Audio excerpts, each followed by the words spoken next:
સુરતથી સમાચાર પ્રાપ્ત થઈ રહ્યા છે, જ્યાં મેઘરાજાએ મહાનગરપાલિકાની કામગીરી કેવી છે તેની પોલ લોકોની સામે ખોલીને મૂકી દીધી.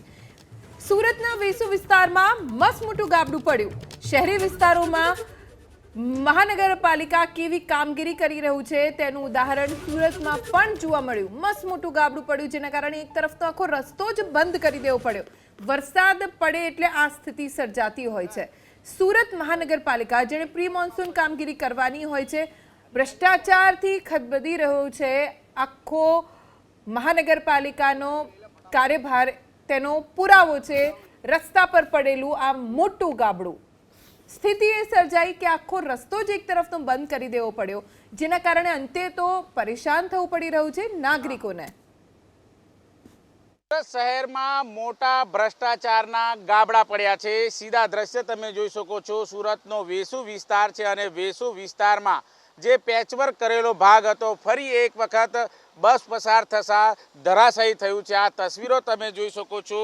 રોડ રસ્તા ઉપર જે પ્રમાણે ગટર લાઈન નાખવાનું કામકાજ છે સુરત મહાનગરપાલિકાએ આ રોડ રસ્તા ઉપર કર્યું હતું, પરંતુ જે પ્રમાણેનું પેચવર્ક કામ કરવું જોઈએ, મજબૂત કામ કરવું જોઈએ, એ મજબૂત કામ નહીં થવાના કારણે મસમોટા ખાડા છે અત્યારે પડી રહ્યા છે. આ તસવીરો તમે જોઈ શકો છો. જે પ્રમાણે જે રોડનો ભાગ છે, આ રોડનો ભાગ તમે જોઈ શકો છો કયા પ્રકારે ભ્રષ્ટાચાર થયો હશો. જે પ્રમાણે જે કપચી પૂરવામાં આવી છે, જે પુરાણ કરવામાં આવ્યું છે, એ પુરાણ હલકી કક્ષાના હોવાના કારણે આ પ્રમાણેની સ્થિતિ થઈ હોઈ શકે. જો કે અત્યારે આ જે ભાગ બનાવવામાં આવ્યો હતો પહેલાં પણ એક વખત રિપેરિંગ કામ છે એ થઈ ચૂક્યું છે અને જેના કારણે જે માટી ધસવાનું છે હજી પણ ચાલુ છે. આ પ્રમાણે રોડ રસ્તા ધસી રહ્યા છે. સુરત શહેરમાં ભારે વરસાદ વરસી રહ્યો છે અને ભારે વરસાદ વરસતાની સાથે મસમોટા ગાબડા છે એ રોડ રસ્તા ઉપર પડી રહ્યા છે. ત્યારે અમદાવાદમાં જે પ્રમાણેની ઘટના ઘટી હતી એ જ પ્રમાણેનો મોટો જે ગાબડું છે પડે તો નવાઈની. આ ભાગ તમે જોઈ શકો છો. આ ભાગ છે જમીનનો ભાગ, એ અત્યારે હાલ પોલાણવાળો થઈ ચૂક્યો છે અને ધીમે ધીમે જે બહારી વરસાદનું પાણી છે એ અત્યારે હાલ આ ગાબડામાં પ્રવેશ કરી રહ્યું છે. ત્યારે મોટો ખાડો પડે તો નવાઈને. જે પ્રમાણે સુરત મહાનગરપાલિકા દ્વારા જે રોડ રસ્તા બનાવવાનું કામકાજ કરવામાં આવ્યું હતું એના કારણે ક્યાંક ને ક્યાંક ભ્રષ્ટાચાર થયા હોવાનો આરોપ છે અત્યારે કરવામાં આવી રહ્યો છે. જે પ્રમાણેની સ્થિતિ અત્યારે જોઈ શકાય છે. જે વાહનો અહીંથી પસાર થતા હોય છે એ પણ માટીમાં ફસાઈ જતા હોય છે અને એક વાહન અત્યારે ફસાઈ ચૂક્યું છે. રિવર્સ મારવા જતાં આ રીતની ઘટના ઘટી હોવાનું સામે આવ્યું છે.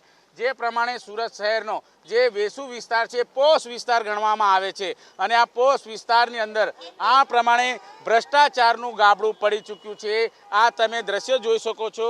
આખો ભાગ છે એને એક વખત રિપેર સુદ્ધા કરવામાં આવ્યું છે, પરંતુ એ રિપેરિંગમાં પણ ક્યાંક ને ક્યાંક ભ્રષ્ટાચારની બૂ આવતી હોય. કારણ કે રોડ બનાવવામાં આવ્યો, ખાડો પડ્યો, ફરીથી રોડ બનાવવામાં આવ્યો અને ફરી એક વખત મોટો ખાડો પડી ચૂક્યો છે. અત્યારે હાલ રોડની આજુબાજુની બોર્ડર તમે જોઈ શકો છો.